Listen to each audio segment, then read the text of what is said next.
Welcome back to the Blissful Badger. So, as I continue to explore different games that are not always Games Workshop, I decided I wanted to try out Infinity. And Corvus Belli has quite a history with Infinity. We're on N5 now, and I wanted to see what it was all about. So I figured the best place to start was the essentials start here. So let's get this on the table and let's see what's inside. Essentials start here. All right. We have 3 Pan-Oceania miniatures, 3 JSA miniatures, profile cards, weapons chart card, 3 dice for each of the sectorials, a poster, some tokens, some scenery, and some quick start rules, which do not actually... Anyway, all right. So these are, I guess, slightly older sculpts that they made, but they're still quite interesting. And inside the box,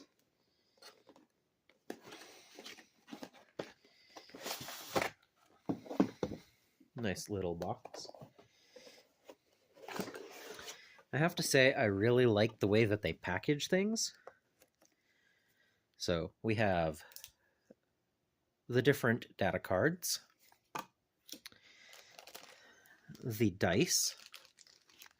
Ooh, dice. If you've seen my stuff before, you know I love me some dice. So it looks like the symbol is on the 1 instead of the 20. That's cool. Something slightly different. And each of the models is in a little baggie. Well, some of them have 2. But as you can see, they are metal. They have quite the detail. And each thing should be keyed to an arm. So it should be nice and easy to build. Definitely less parts per mini than Games Workshop.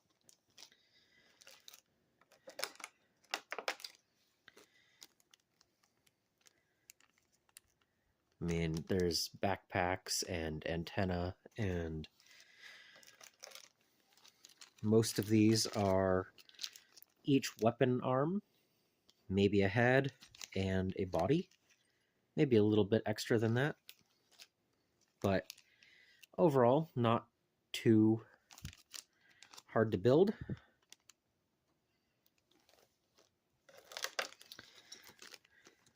Yeah. Nice quality metal minis. A little tray to keep everything separate. Quick start rules. Mostly talking about the different factions and how movement and everything works.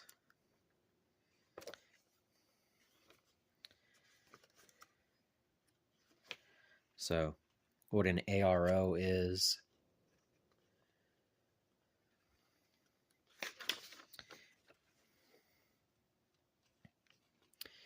My nearest war corps is about an hour and a half away. I have not contacted them yet, but I have looked at the map and I have figured it out. But yeah, some pretty cool little basic information. And of course, they also do Warcrow. I chose Infinity because I wanted the metal minis instead of the CO cast. So Metal over Seocast any day.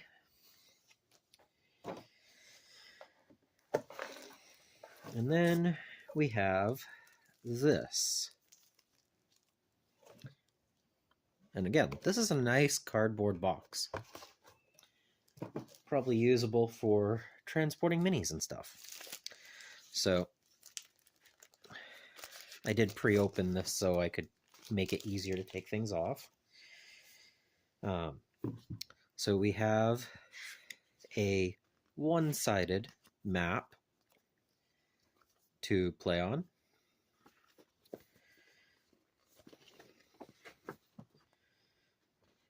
It's not super thick, but it can work. It's a nice, decent size for a 3-on-3 learning game.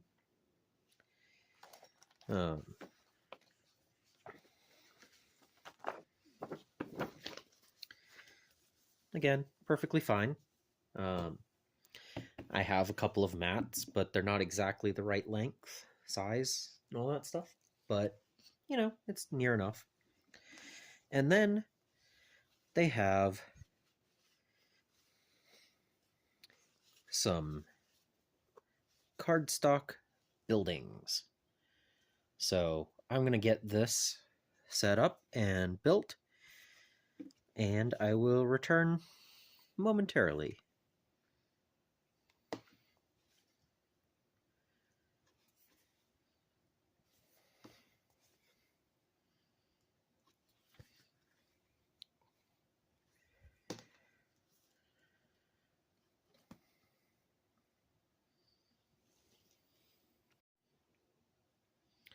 So I went over to my desk and I built the scenery.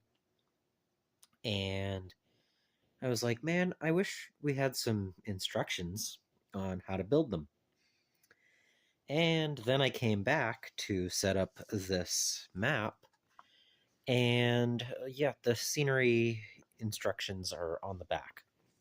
So yeah, I could have saved myself about 2 minutes in building. But overall, having simple enough builds, it wasn't that bad. And the amount that comes in the box can actually produce a fairly full small table. They also provide 6 order tokens, which with 6 models is exactly what I would expect.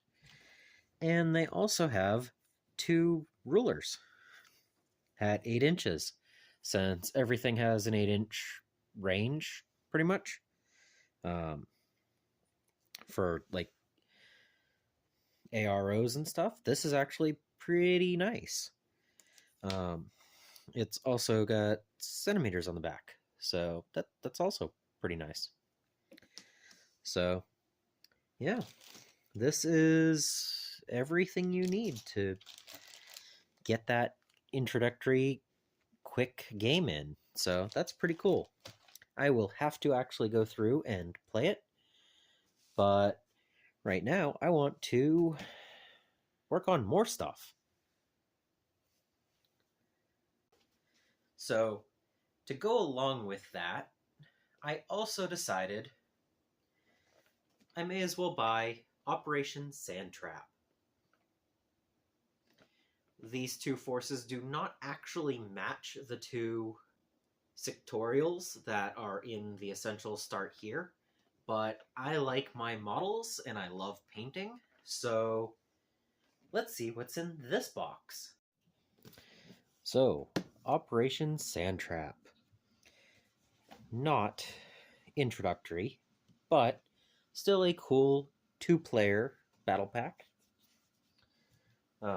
Based on what I've heard, these are pretty good ways to get some models and terrain. They do not have the quick start rules or anything. I mean, the rules are free online. They're quite a few pages, but overall, I was looking at some of the older Operation boxes, and if I had been purchasing back then, I think they would have been great. This box has the Kestrel and Shinin Butai minis. So, and as you can see, that's, $125 or so. You can find them on sale a little bit better than that, but I did. But having the 7 models per side is a good way to start, and then they also have a Beyond Sand Trap that gives you 3 more for each side, so you end up with a 10. Later on, I hear that they provide the Operation and Beyond Operation boxes of minis as one action pack. So that's pretty cool that even if you miss out on the original Operation box, you can still get those models later on. Another really good cardboard box. Operation Sand Trap has a lot of information, some missions, and how to expand your collection. So the lore of the Kestrel Colonial Force, and color patterns. That's useful when painting. The JSA Shinden Butai informational stuff. Nice color pictures. Gives me an idea of how I can paint them. And some other options. And then information, a couple of missions and objectives, some scenario play, and then how to expand, and some of the things that exist, which is pretty nice. But again, no actual instructions on how to play, but still a decent book with lore and background. And then there's the bases and the dice. Very nice.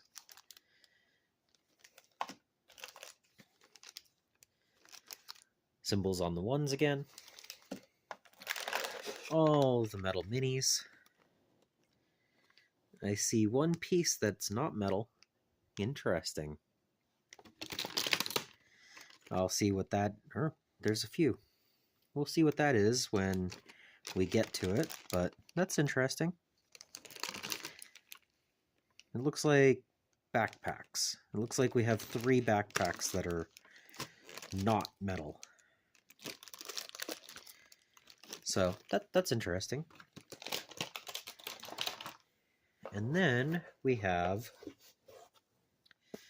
the Akashi Site Scenery Pack, which is the same as the Start Here.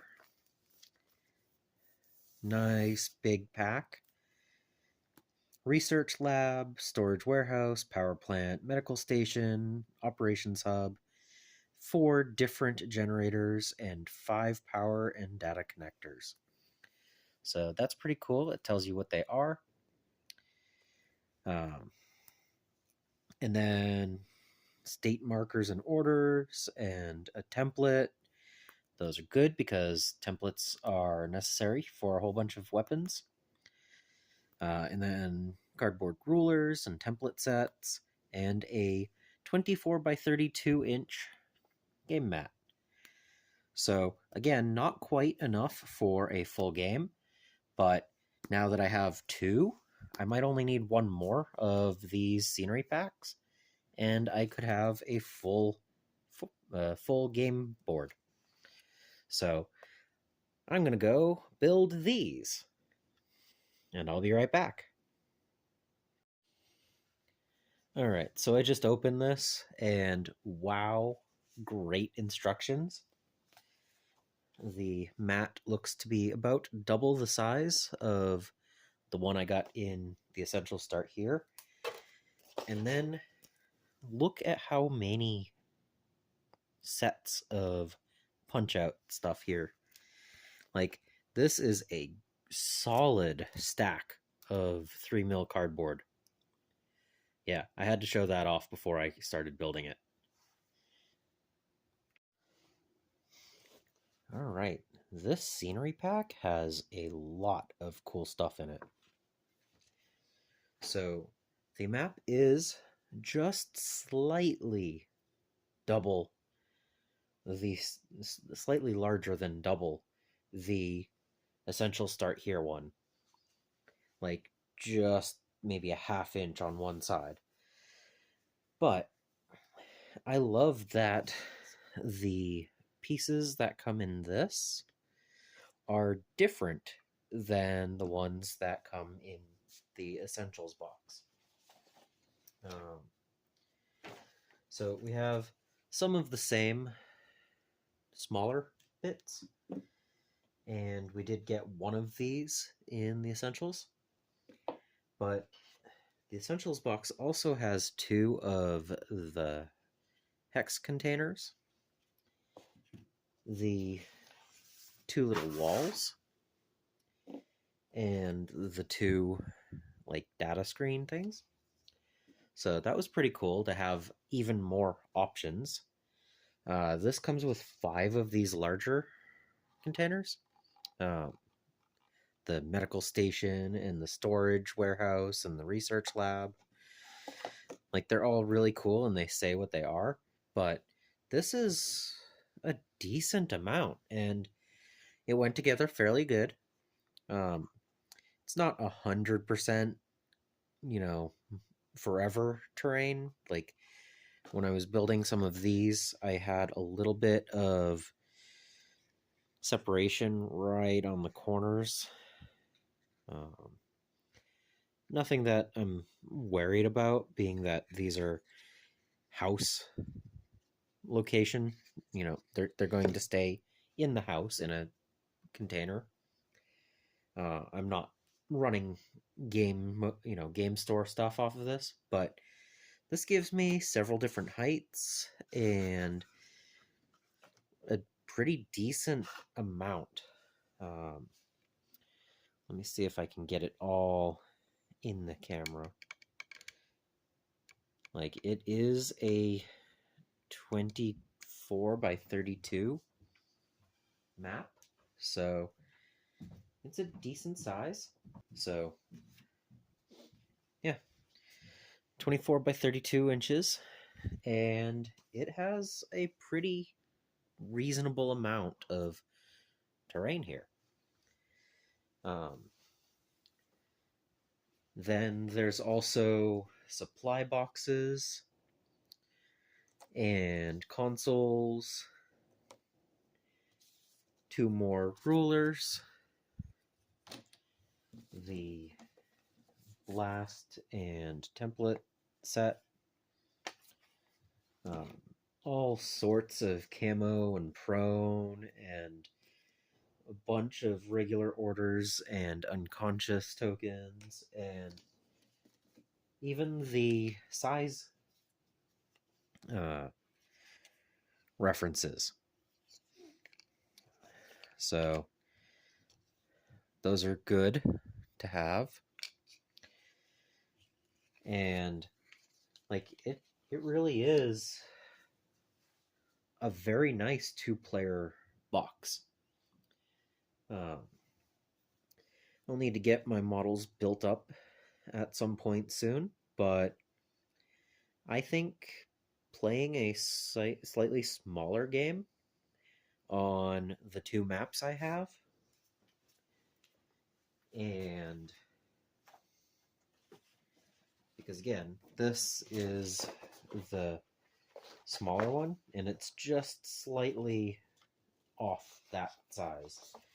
But this is, already a fairly large map, and I should have enough of the terrain to get a good feel for hiding and having lines of sight and all that stuff, because like depending on how I build this, I could have quite a few tight corridors and good cover and angles and all that stuff. So I think I might look for one more of the other buildings that they're going to be coming out with or have come out for the Kashi set. But I think one more map and one more set of this 3 mil terrain might be enough. Um, I love the fact that I could build it in about an hour between the two kits, and I don't have to paint it. So that's also really nice. And I don't know, I might look into one of the other sets because they went to the 3 millimeter set. Um, I think 2 or 3 operation boxes ago. So there should be a few other options, and having 2 tables would definitely be nice. Different designs and everything. So overall, I'm quite happy with this terrain. Like, I think it's like $30 or $40 for one of these, and this would be probably just about enough for a game of 40K.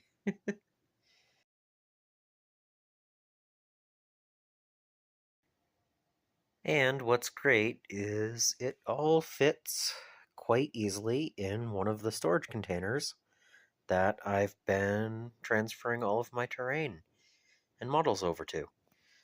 So, and there should be enough space for.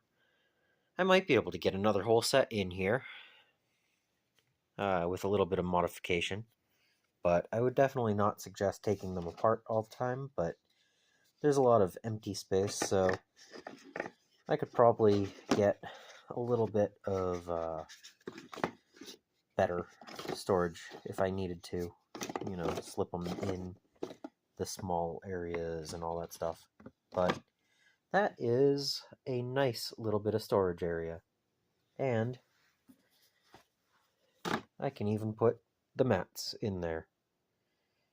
So yeah, that's quite handy. I also managed to pick up quite a few Infinity models for the Pano military orders at a swap meet. What was that, about 4 months ago? So I also have these, and because I never know when to stop when collecting models, I also have these. So I have 5, 6, 7 sectorials worth of models that I can learn how to play the game with. And so I think the best place to start is to paint up a few of the models that I own and listen to how to play and battle reports so that I know what I'm actually doing when I get around to playing it. I will say that it has been extremely useful to watch the Dice Gods Wargaming channel. He has a great introductory lesson plan to see how to play the game. And I'm on, I think, step 6 of that right now. So I'll probably go back and watch them all again once I have the models built and painted and ready to go. I'm also still trying to work on a table of terrain. But overall, I think this is a great start to this.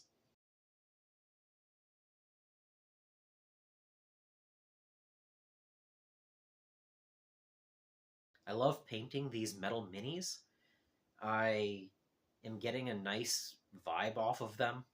I know, we're painting. It's a thing. Arts and all that. Um, they're definitely a different sculpt methodology to Games Workshop plastic minis. And it's really been quite enjoyable to just relax and paint some minis that are not full armies. Because a lot of the time with large armies, it's a lot of the same repetitive painting process. And since Infinity requires no more than 15 models in a full list, of course you can always add extra options to change up the army, but 15 is the maximum you're allowed to take at one time. I feel I can actually invest the focus into one model at a time. I don't have to batch paint units. And that's been feeling really nice. So I hope I get to play some of these games more often. I don't know anyone locally that plays, but maybe with a few factions and some rules, I can talk some people into it. So this is my introductory video on Infinity. Let me know if you have a favorite sectorial, if you've ever played. Subscribe if you haven't, so that you don't miss any future videos. I also want to thank my patrons and supporters for making these videos possible. And until next time, I hope you find your bit of bliss.